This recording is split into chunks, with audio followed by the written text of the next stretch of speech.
नमस्कार, मैं हेमंत बघेल आप सभी का बहुत बहुत स्वागत करता हूं अपने इस YouTube चैनल में।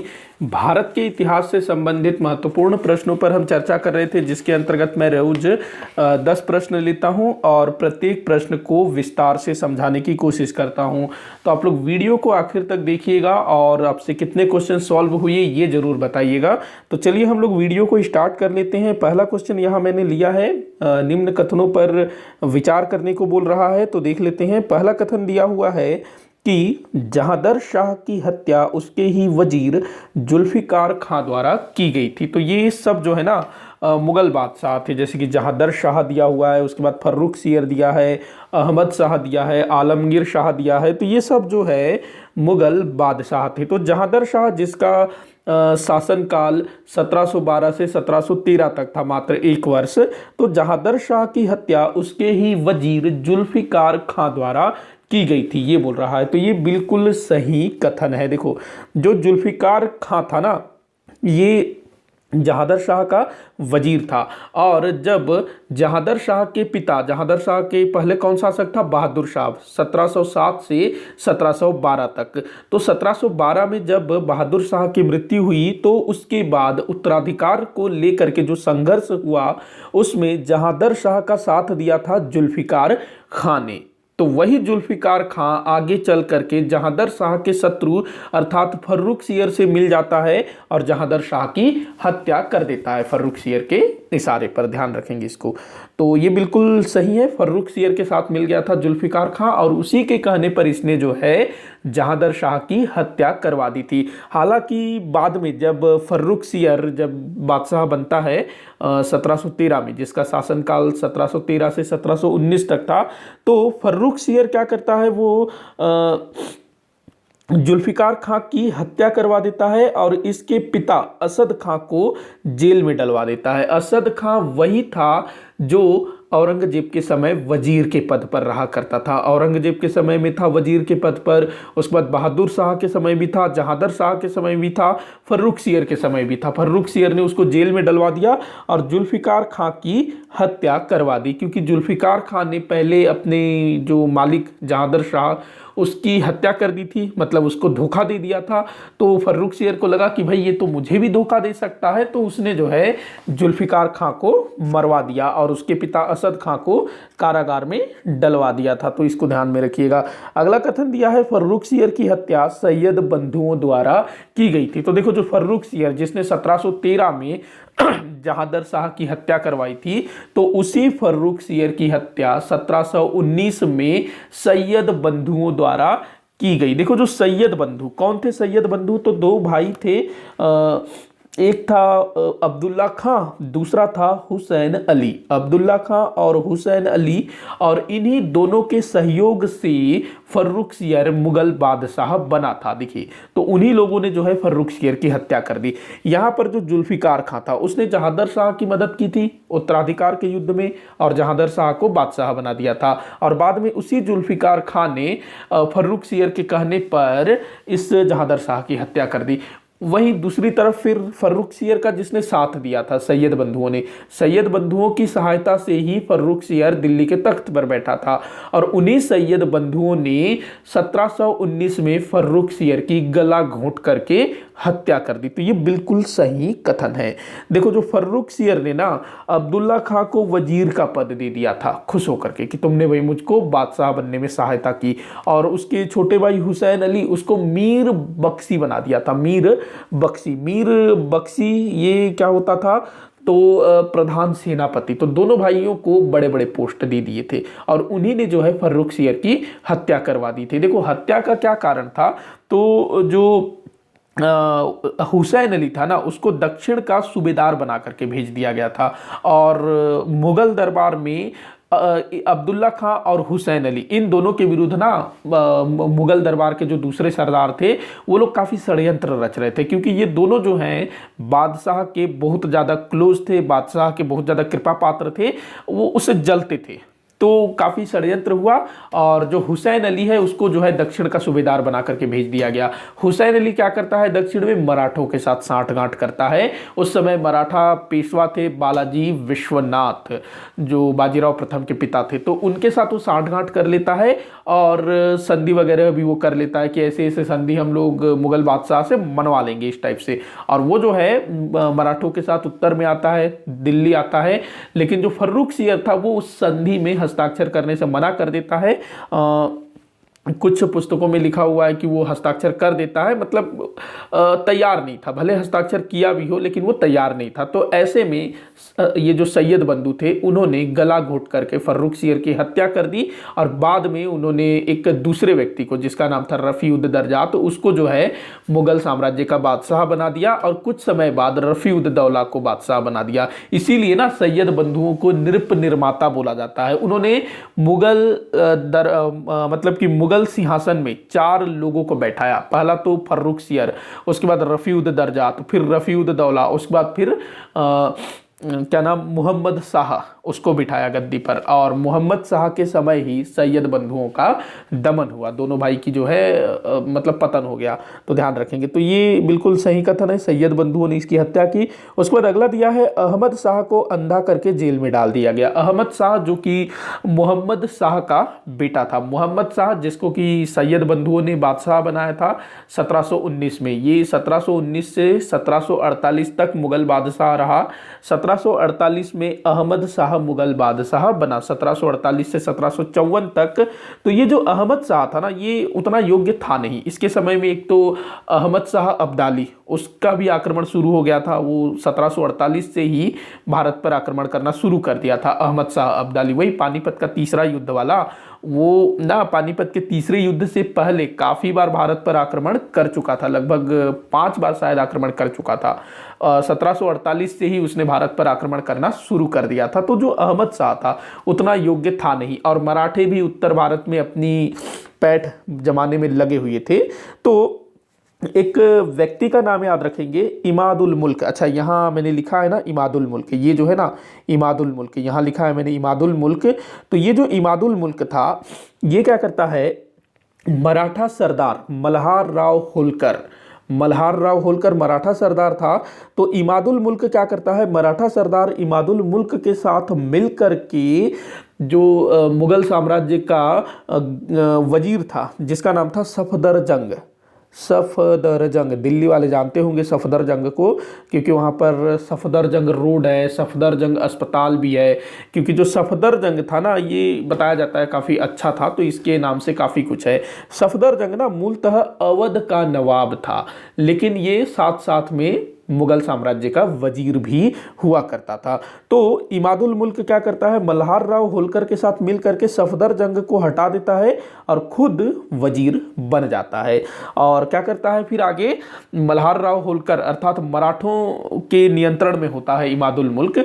तो इमादुल मुल्क आगे चल के क्या करता है, अहमद शाह के विरुद्ध एक प्रस्ताव पारित करवाता है दरबार में, और दरबारियों को इस बात के लिए मना लेता है कि ये जो अहमद शाह है ये एक अयोग्य व्यक्ति है, शासन करने के लायक नहीं है। इसके चलते जो है, जो शासन है, प्रशासन है, वो बिल्कुल बर्बाद हो चुका है, प्रजा जो है भूख से मर रही है, इस टाइप से वो प्रस्ताव पारित करता है।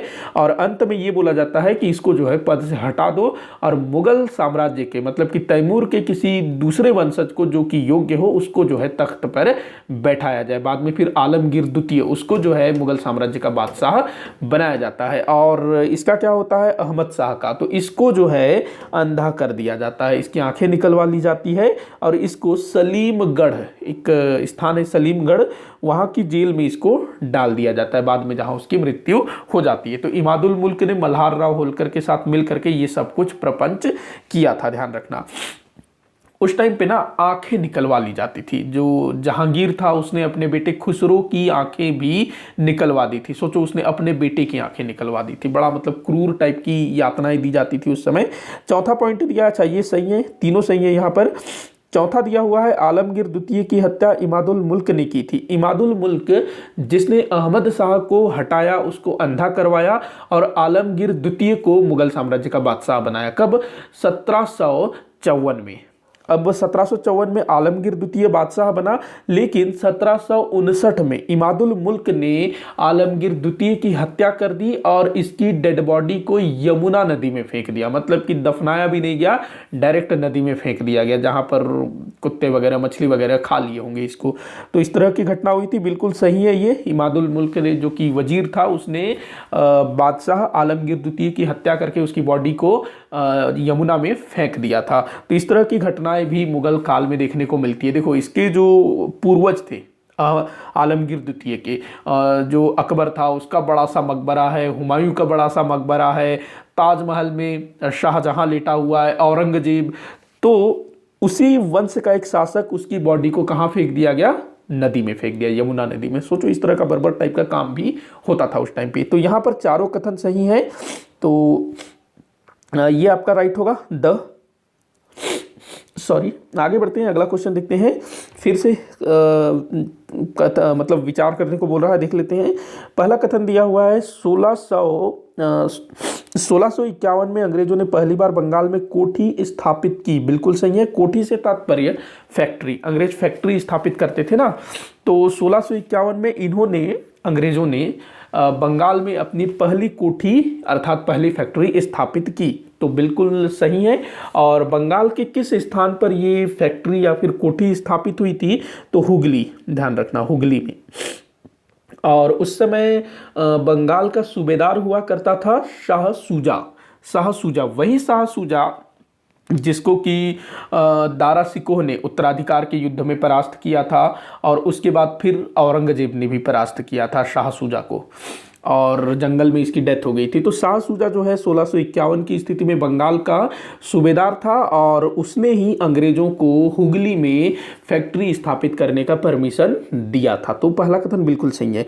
अगला दिया है 1698 में बंगाल के सूबेदार अजी मूसा ने अंग्रेजों को 3 गांव जागीर के रूप में दिया। तो 1698 में अजी मूसा, ये बंगाल का गवर्नर था, मतलब कि वहाँ का प्रांतपति या फिर क्या कहें, सूबेदार था। तो इसने जो है अंग्रेजों को 3 गांव जागीर के रूप में दिया, और अंग्रेजों ने बाकायदा इसको खरीदा था, दान में नहीं मिला था, पैसा देके खरीदा था 3 गांवों को। ये 3 गांव कौन कौन से थे? पहला था सूतानती, दूसरा था गोविंदपुर, तीसरा था कोलकाता। आगे चल करके इन्हीं 3 गांवों को मिला करके कोलकाता के रूप में विकसित किया गया। किसके द्वारा?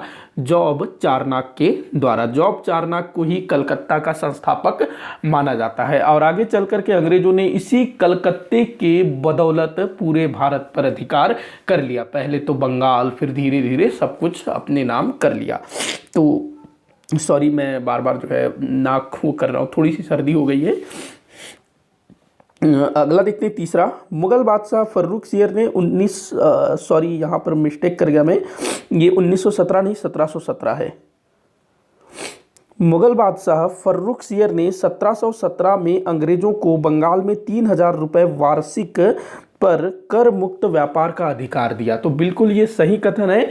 देखो, 1717 में ना एक दूत मंडल या फिर कहें एक प्रतिनिधि मंडल फर्रुख सियर से मिलने के लिए दिल्ली आता है, और फर्रुख सियर को उस समय कोई बीमारी हुई थी, कोई फोड़ा वगैरह हुआ था। तो प्रतिनिधि मंडल में एक डॉक्टर भी होता है, वो जो है फर्रुख सियर को उस बीमारी से निजात दिलवाता है। फर्रुख सियर बड़ा खुश होता है, मांगो जो चाहे मांगते हो मैं दूंगा, इस टाइप से बोलता होगा। तो ये लोग फिर बोलते हैं भाई हमको कुछ नहीं चाहिए, हम तो छोटे से व्यापारी हैं, बस व्यापार करना है। तो फर्रुख सियर फिर बोलता है ठीक है, तुम लोग जो है 3000 रुपया दो मुझको साल में, और पूरे बंगाल, बिहार, उड़ीसा में जितना चाहे उतना व्यापार करो। सोचो, 3000 रुपये मात्र। उस समय के हिसाब से मतलब 3000 जो है काफ़ी छोटी रकम थी उस समय के हिसाब में भी, क्योंकि जो बंगाल था ना धन धान्य से संपन्न था, वहाँ से बहुत ज़्यादा रेवेन्यू कलेक्ट होता था। तो अंग्रेज जो है मात्र 3000 दे करके पूरे बंगाल, बिहार, उड़ीसा में कर मुक्त व्यापार कर सकते थे। मतलब कि उनको जो है साल में एक बार 3000 रुपये देना होगा बंगाल में व्यापार करने के बदले में, और वहाँ उनसे कोई कर नहीं लिया जाएगा। और साथ ही साथ 1717 में एक और बात बोली गई कि 10,000 रुपये दो वार्षिक, और सूरत में कर मुक्त व्यापार करो। सूरत भी बहुत बड़ा व्यापारिक केंद्र था, वहाँ से भी काफ़ी रेवेन्यू कलेक्ट होता था। तो वहाँ बोला गया 10,000 रुपये दो साल में, और जितना चाहे व्यापार करो। तो ये अधिकार जो है अंग्रेजों को मिला। तो तीनों कथन यहाँ पर सही है। 1 2 3 आपका सही होगा, मतलब सभी कथन सत्य हैं। द 1 मिनट में थोड़ा सा ना, सॉरी, आगे बढ़ते हैं, अगला क्वेश्चन देखते हैं। तो यहाँ पर सभी कथन सही हैं। अगला क्वेश्चन दिया है, किस सिख गुरु का जन्म पटना में हुआ था। तो 10 सिख गुरु हैं, तो इनमें से किसी एक का जन्म पटना में हुआ था। आपको बताना है कि किस सिख गुरु का जन्म पटना में हुआ था। तो देखिए, पटना में किनका जन्म हुआ था, तो गुरु गोविंद सिंह जी का, जो 10वें सिख गुरु थे ना, इनका जन्म हुआ था पटना में। ध्यान रखना है, 10वें सिख गुरु का जन्म पटना में हुआ था। अच्छा, एक क्वेश्चन पीछे छूट गया ना, चलिए कोई बात नहीं, हम लोग पहले इसको सॉल्व कर लेते हैं। तो गुरु गोविंद सिंह जी का जन्म हुआ था पटना में, जो कि 10वें सिख गुरु थे। और इन्होंने ही ना जो ये घोषित किया कि अब जो है गुरु पद समाप्त हो जाएगा, और जो सिखों का जो पवित्र ग्रंथ है वही जो है अब से सिखों का गुरु होगा। ये चीज़ इन्होंने जो है बोला था। और ये किसके समकालीन थे, औरंगजेब के समकालीन थे, और साथ ही साथ बहादुर शाह के भी समकालीन थे। जब औरंगजेब की मृत्यु हो जाती है तो गुरु गोविंद सिंह जी ने उत्तराधिकार के युद्ध में बहादुर शाह का साथ दिया था, क्योंकि गुरु गोविंद सिंह को लग रहा था कि अब जो है हमको मुगलों के साथ मैत्रीपूर्ण संबंध स्थापित कर लेना चाहिए, और बहादुर शाह भी इस चीज़ के लिए तैयार था। और दोनों के बीच जो है संबंध सुधर भी रहे थे। जो बहादुर शाह था उसने गुरु गोविंद सिंह जी को 5000 जात और 5000 सवार का मनसब दिया था। और गुरु गोविंद सिंह जी बहादुर शाह के साथ दक्षिण भारत भी गए थे, लेकिन गुरु गोविंद सिंह जी की हत्या हो जाती है, और उसके बाद फिर बंदा बहादुर सिंह वो जो है सिखों का नेतृत्व संभाल लेते हैं, और फिर से सिख और मुगल इनके बीच जो है महासंग्राम शुरू हो जाता है।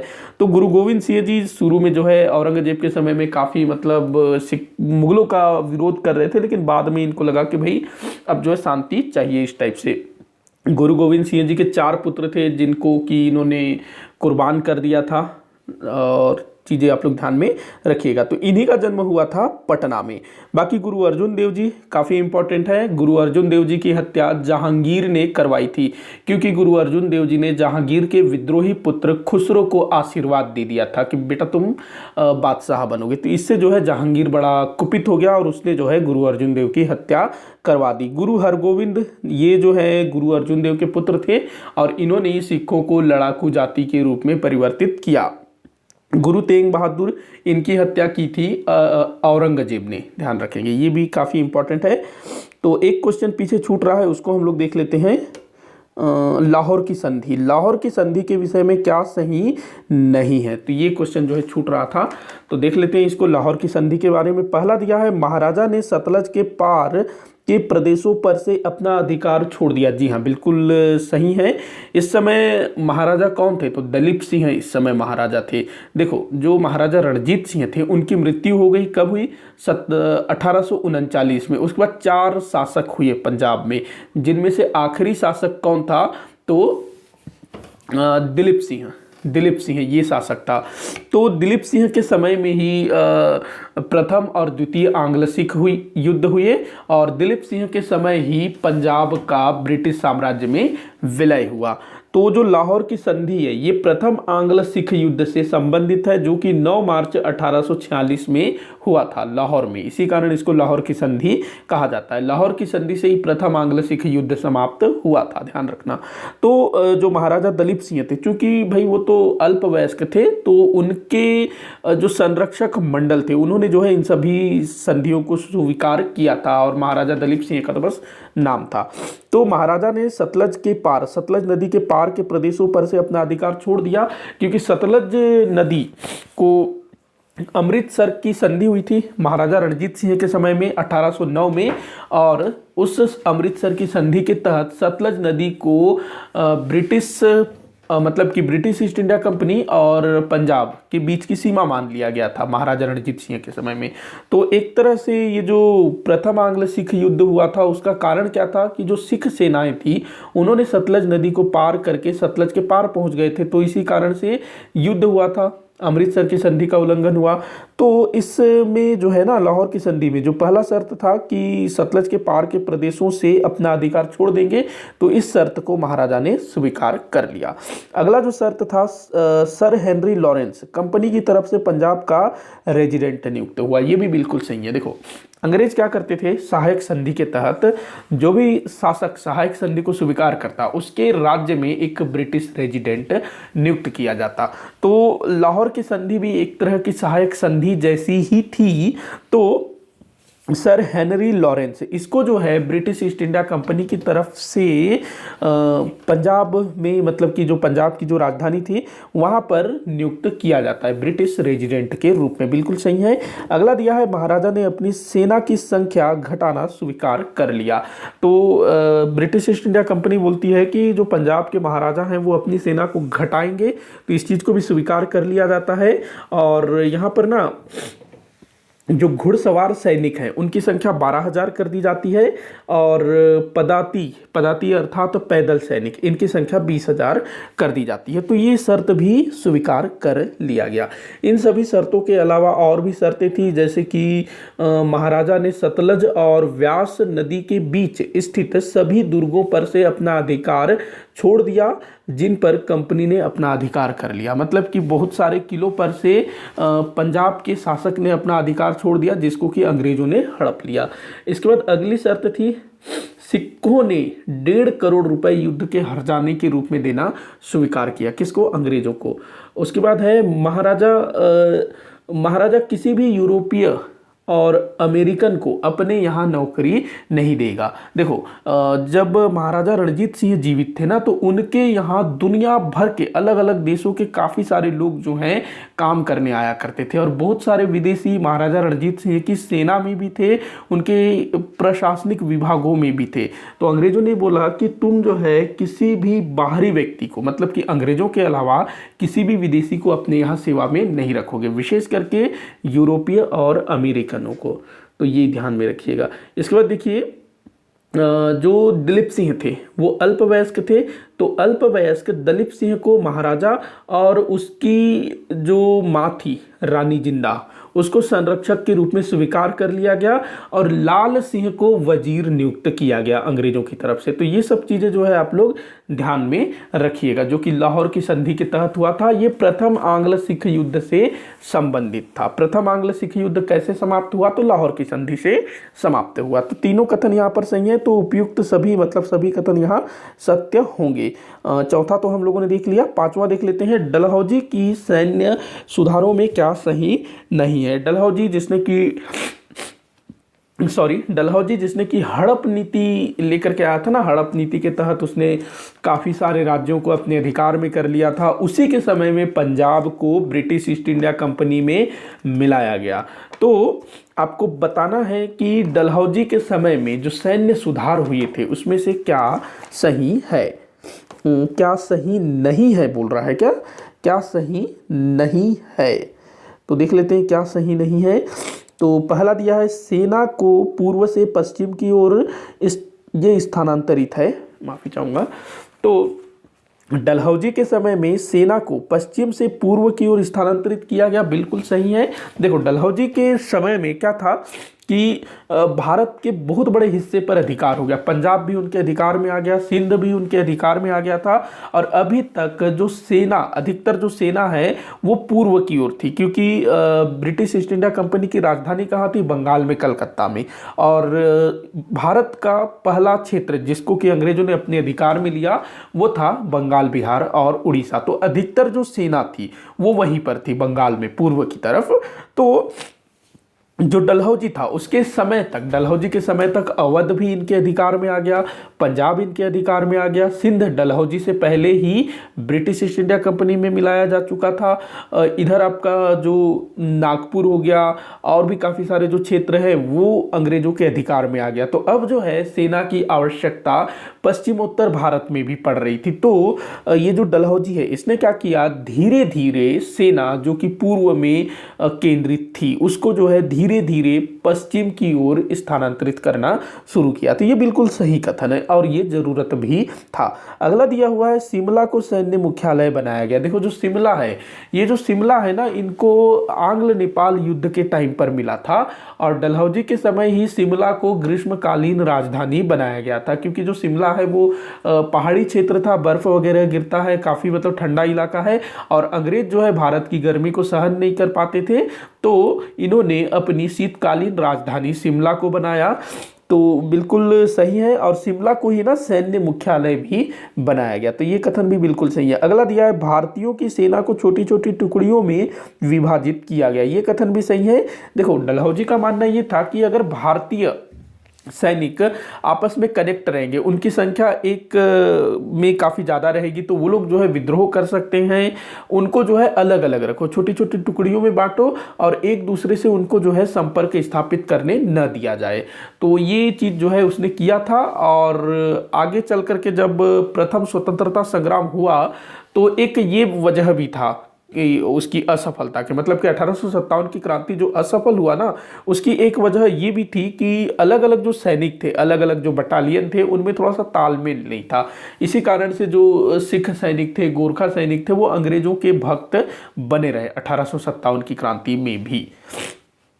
तो ये किया गया। उसके बाद अगला दिया है तोप खाने का मुख्यालय मेरठ स्थानांतरित किया गया। ये स्थानांतरित है, ये भी बिल्कुल सही है। तोप खाने का मुख्यालय जो कि पहले पूर्व में था, कलकत्ता में उस तरफ था, तो तोप खाने के मुख्यालय को पूर्व से बंगाल से मेरठ स्थानांतरित किया गया और मेरठ को बनाया गया तोप खाने का मुख्यालय। जो मेरठ है एक तरह से भारत के केंद्र में स्थित है, वहाँ से पंजाब इधर बंगाल दोनों लगभग लगभग एक समान दूरी पर होगा।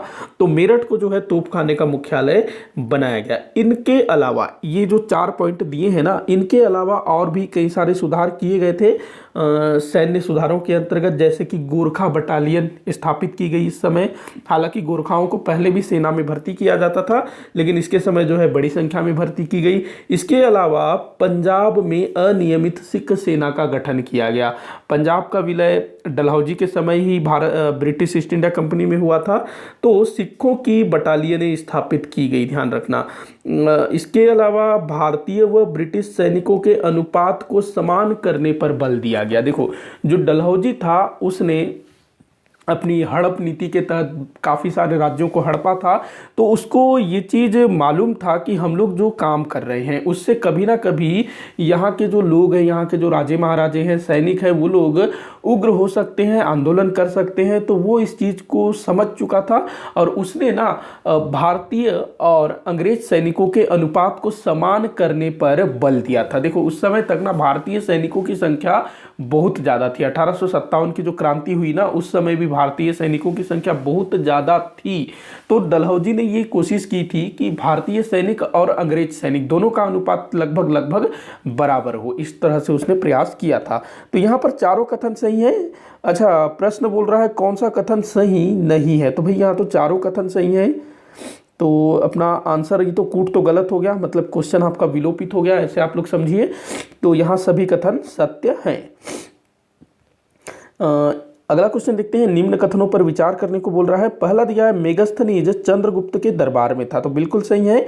मेगस्थनीज जो कि एक यूनानी राजदूत था और किसके राजदूत के रूप में ये मौर्य दरबार में था, तो सेल्यूकस निकेटर जो कि सिकंदर का सेनापति था, सिकंदर का थल सेनापति। सिकंदर की मृत्यु के पश्चात सेल्यूकस निकेटर ने उसके कुछ राज्यों पर अधिकार कर लिया। मध्य एशिया का जो क्षेत्र था ना, उसमें सेल्यूकस निकेटर ने अपना अधिकार कर लिया और सेल्यूकस निकेटर ने सिकंदर के समान ही भारत पर आक्रमण करने का प्रयास किया 305 ईस्वी में। और उस समय भारत के शासक कौन थे? चंद्रगुप्त मौर्य। चंद्रगुप्त मौर्य ने सेल्यूकस निकेटर को बुरी तरह से परास्त कर दिया और फिर सेल्यूकस निकेटर ने काफ़ी सारे क्षेत्र चंद्रगुप्त मौर्य को दिए। अपनी बेटी हेलेना से चंद्रगुप्त मौर्य का विवाह किया और साथ ही साथ अपना एक राजदूत मौर्य दरबार में भेजा, अर्थात पाटलिपुत्र में। कौन था वो? मेगस्थनीज था। मेगस्थनीज ने बाद में इंडिका नामक ग्रंथ की रचना की थी। तो बिल्कुल सही है ये कथन। अगला दिया है डाईमेकस को मेगस्थनीज का उत्तराधिकारी कहा जाता है। ये जात नहीं जाता है। आ की मात्रा आएगा। तो डाइमेकस को मेगास्थनीज का उत्तराधिकारी कहा जाता है, बिल्कुल सही है। डाइमेकस कौन था? तो देखिए एक इतिहासकार था स्ट्रैबो। स्ट्रैबो, तो स्ट्रैबो ने लिखा है कि यूनानी अर्थात सीरिया, सीरिया जो है ना, तो सीरिया का शासक था एंटियोकस, बड़ा मतलब अटपटा सा नाम होता है इनका, एंटियोकस। ये कहाँ का राजा था? सीरिया का राजा था एंटियोकस, सीरिया का राजा था। तो सीरिया के राजा एंटियोकस ने बिंदुसार के दरबार में डाइमेकस नामक दूत को भेजा था, और इसको जो है मेगास्थनीज का उत्तराधिकारी कहा जाता है। और यहाँ तक ये भी बोला जाता है कि जो बिंदुसार था उसने सीरिया के राजा एंटियोकस इससे जो है 3 चीज़ें मांगी थी, मदिरा, सूखे अंजीर और दार्शनिक। तो जो एंटियोकस था उसने भर भर के मदिरा भिजवाई, सूखे अंजीर भिजवाए, लेकिन दार्शनिक नहीं भिजवाया। पता नहीं दार्शनिक क्यों नहीं भिजवाया, या उसका सोचना ये था कि दार्शनिक भेजूंगा उसको जो है मेरे खिलाफ भड़का देगा, वो इस तरह अटैक कर देगा, ऐसा कुछ सोचा होगा। खैर जो भी सोचा होगा, तो ध्यान रखेंगे स्ट्रैबो के अनुसार ये है, ध्यान रखना। अगला दिया हुआ है, प्लिनी के अनुसार मिस्र के राजा फिलाडेल्फस ने डियोनोसियस को मौर्य दरबार में भेजा था। बिल्कुल सही कथन है ये भी। ये प्लिनी के अनुसार है, और ये जो डाइमेकस है स्ट्रैबो के अनुसार। तो ये भी आप लोग ध्यान में रखेंगे। तो तीनों कथन यहाँ से ये आपका उत्तर होगा द। अगला कथन देखते हैं, सैंधवकालीन कौन सा पुरा स्थल सरगवाला नामक गांव में स्थित है?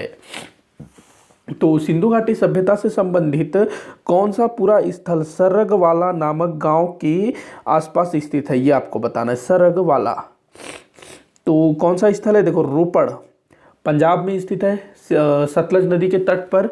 उसके बाद जो मांडा है ये आपके चिनाव नदी के तट पर है, कश्मीर में। हड़प्पा, ये हड़प्पा कहाँ पर है? मांटगोमरी जिले में, पाकिस्तान के पंजाब प्रांत में।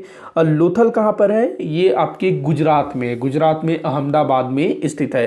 तो ये जो लोथल है ना, यही इस सरगवाला गांव के आसपास स्थित है। लोथल सरगवाला गांव के आसपास स्थित है लोथल। लोथल जिसकी खोज किसने की थी? रंगनाथ राव ने लोथल की खोज की थी ना 1954-55 में।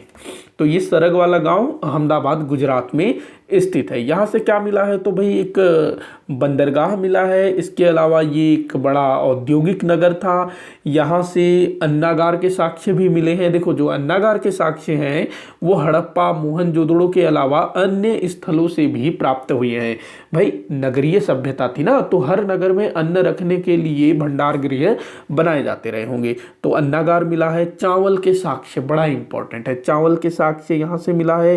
रंगपुर से भी चावल के साक्ष्य मिले हैं, ध्यान रखना। इसके अलावा यहाँ से युगल समाधान, युगल समाधान मतलब एक ही कब्र में स्त्री पुरुष को दफनाया गया था, यहाँ से प्राप्त हुआ है। फारस की खाड़ी की मोहरें, देखो जो सिंधु घाटी सभ्यता के लोग थे उनका विदेशों से व्यापारिक संबंध थे, फारस वगैरह से। तो फारस की खाड़ी की मोहरें यहाँ से प्राप्त हुई है। इसके अलावा यहाँ से ना दिशा मापक यंत्र भी प्राप्त हुआ है, जिसका प्रयोग ये लोग समुद्री यात्राओं के समय करते रहे होंगे। तो ये आप लोग ध्यान में रखिएगा। तो लोथल सरगवाला गांव के आसपास स्थित है। रोपड़ से क्या प्राप्त हुआ है? रोपड़ से भी काफ़ी कुछ इंपॉर्टेंट चीज़ें मिली हुई है जो अक्सर परीक्षाओं में पूछा जाता है। रोपड़ जो कि सतलज नदी के किनारे स्थित है। बीबी लाल और यज्ञदत्त शर्मा, बीबी लाल ने इसको खोजा था, यज्ञदत्त शर्मा ने इसका उत्खनन का कार्य करवाया था। इसका खोज हुआ था 1950 में, और उत्खनन का कार्य शुरू हुआ 1953 में, जो कि 1956 तक चला था। खोजने का श्रेय जाता है बीबी लाल को 1950 में। उत्खनन करवाया था 1953 से 56 के बीच यज्ञदत्त शर्मा ने। अच्छा, स्वतंत्र भारत में सबसे पहले सिंधु घाटी सभ्यता का खोजा गया क्षेत्र वो रोपड़ था, ध्यान रखेंगे, काफी बार पूछा गया है। पंजाब में स्थित है रोपड़, सतलज नदी के तट पर। यहाँ से क्या मिला है? तो तांबे की कुल्हाड़ी, काफी बार पूछा गया है। मानव के साथ कुत्ते को दफनाए जाने के साक्ष्य, देखिए मतलब किसी व्यक्ति का प्यारा कुत्ता रहा होगा, जब वह व्यक्ति मर गया होगा तो उसके साथ उसके कुत्ते को भी दफना दिया गया। ऐसा ही एक उदाहरण हमको कश्मीर के बुर्ज होम से मिलता है, जहाँ पर मानव के साथ कुत्ते को दफनाया गया था, लेकिन वो जो है नवपाषाण काल से संबंधित है और ये सिंधु घाटी सभ्यता से संबंधित संबंधित है।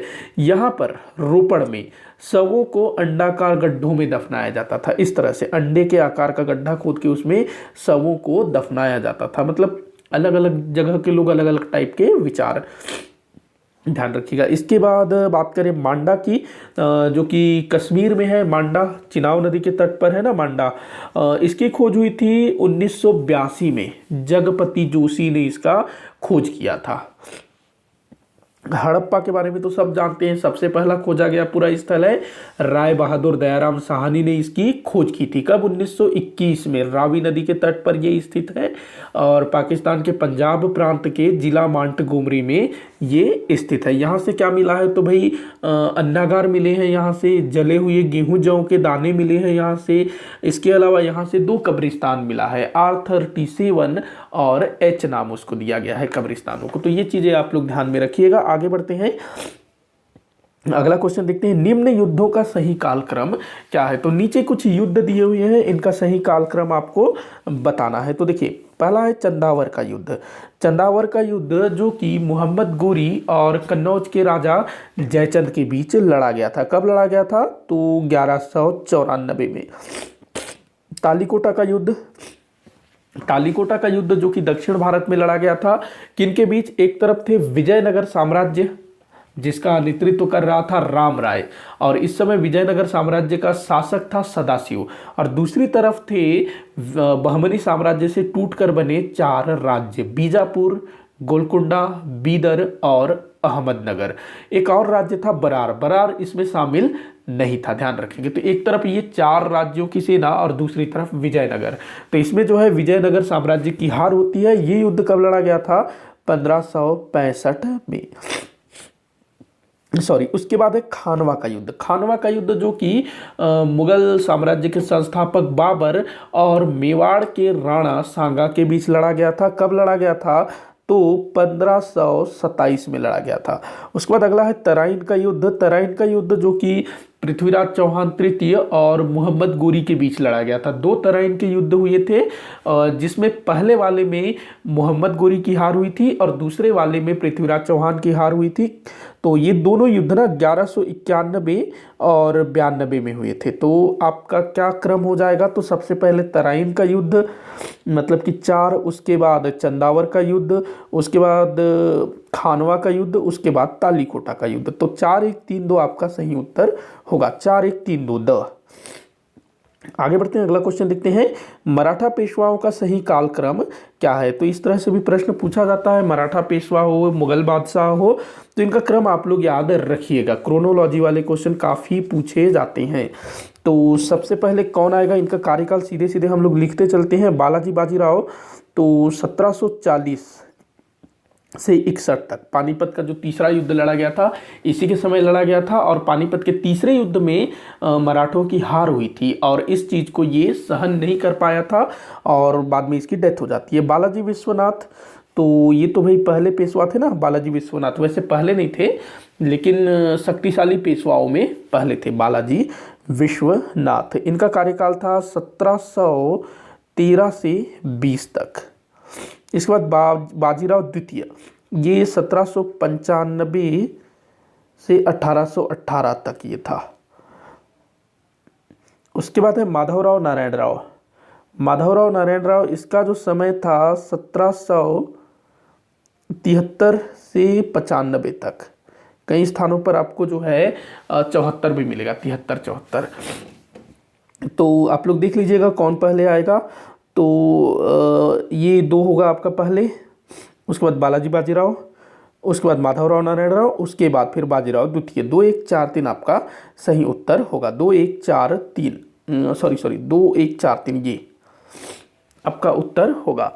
तो जितने भी पेशवा हैं उनके कालक्रम आप लोग ध्यान रखेंगे। सबसे पहले हुए बालाजी विश्वनाथ, उसके बाद हुए बाजीराव द्वितीय, फिर बालाजी बाजीराव, बालाजी बाजीराव के बाद हुए माधवराव, माधवराव के बाद हुए नारायण राव, नारायण राव के बाद कुछ समय के लिए इनके जो चाचा थे ना रघुनाथ राव, जिसको राघोबा बोला जाता है, वो कुछ समय के लिए पेशवा बना था। उसके बाद फिर माधवराव नारायण राव और आखिरी में बाजीराव द्वितीय।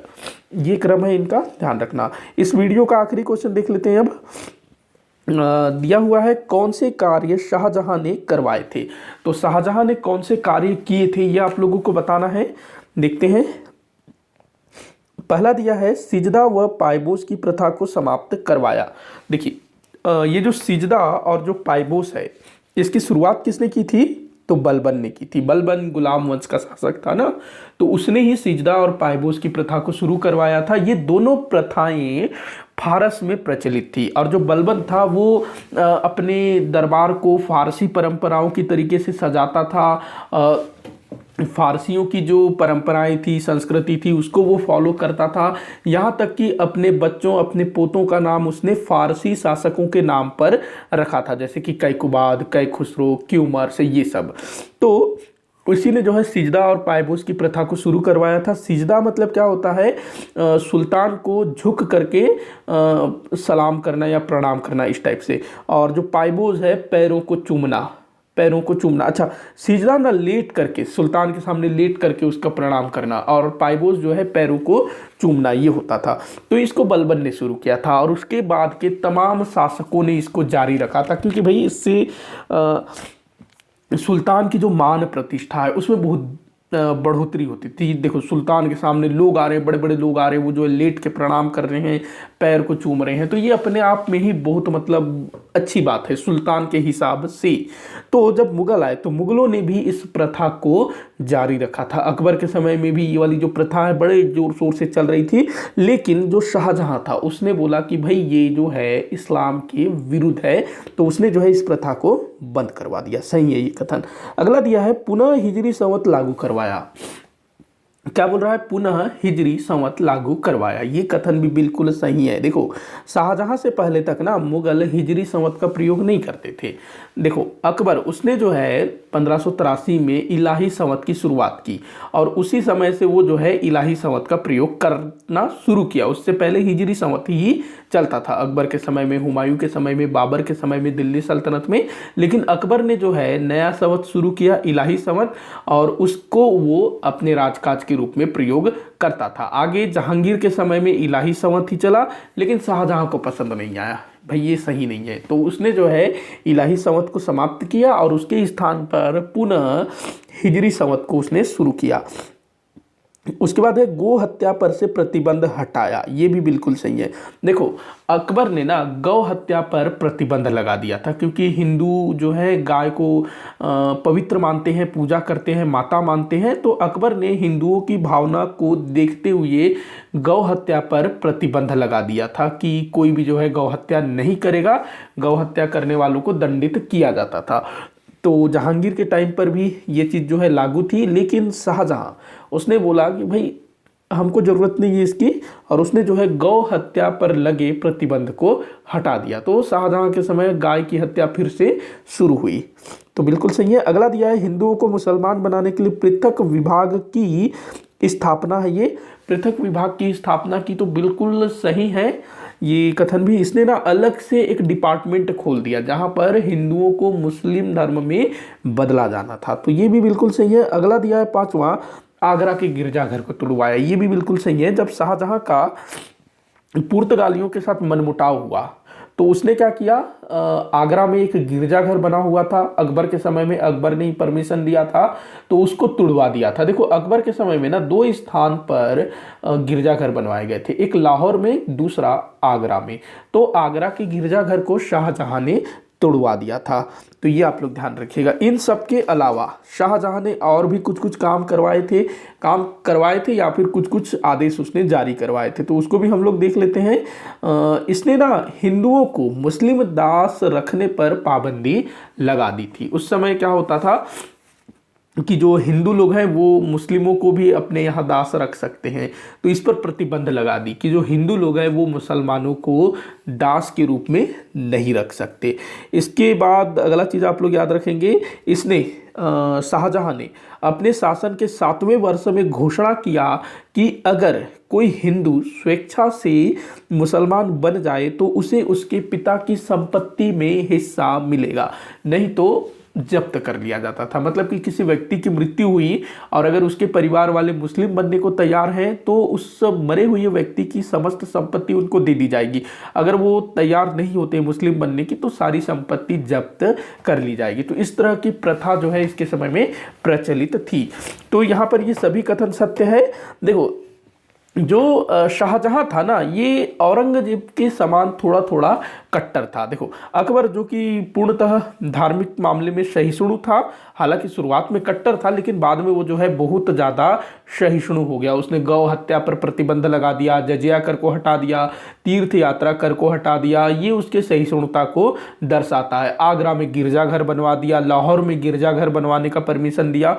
तो काफ़ी सहिष्णु था धार्मिक मामले में। उसके बाद जो जहांगीर था वो थोड़ा सा जो है उसमें कट्टरता देखने को मिलती है धार्मिक मामले में, और शाहजहां में तो बहुत ज़्यादा कट्टरता देखने को मिलती है। वो अलग से डिपार्टमेंट ही खोल दे रहा है, हिंदुओं को मुस्लिम धर्म में कन्वर्ट करने के लिए लालच वगैरह भी देता था। उसके बाद जो औरंगजेब आया वो तो भाई कट्टरता के मामले में सबका बाप था। तो आप लोग इसको ध्यान में रखिएगा। अच्छा, एक चीज़ मैं बताना चाहूँगा, ये जो है ना स्थापना, ये जो इस तरह से हो रहा है, पता नहीं, जब मैं आधा स लिखता हूँ इस तरह से तो, और उसके बाद जब स्पेस देता हूँ तो ये इस टाइप से हो जाता है। तो अगर किसी को इसका सॉल्यूशन पता हो तो मुझे बताइएगा, फिर ना उसको वापस जाके उसको सुधारना पड़ता है, तब होता है। तो कई बार मैं जो हूँ सुधार लेता हूँ लेकिन कई बार जो है भूल जाता हूँ। तो आप लोग अगर किसी को पता हो तो बताइएगा इसका क्या सॉल्यूशन है। तो इसी के साथ आज का ये वीडियो यहीं पर समाप्त होता है। आप लोग मुझे कमेंट करके बताइएगा कि आपसे कितने क्वेश्चन सॉल्व हुए, और किसी भी क्वेश्चन में कोई भी डाउट हो या आप लोगों को लगता है कि मेरे द्वारा जो जानकारी दी गई है वो गलत है तो आप लोग मुझे ज़रूर बताइएगा ताकि मैं उसको सुधार सकूं। वीडियो को जितना हो सके उतना आप लोग शेयर कर दिया करिएगा, वीडियो को लाइक भी करिएगा, चैनल को सब्सक्राइब करिएगा। वीडियो को आखिर तक देखने के लिए बहुत बहुत धन्यवाद।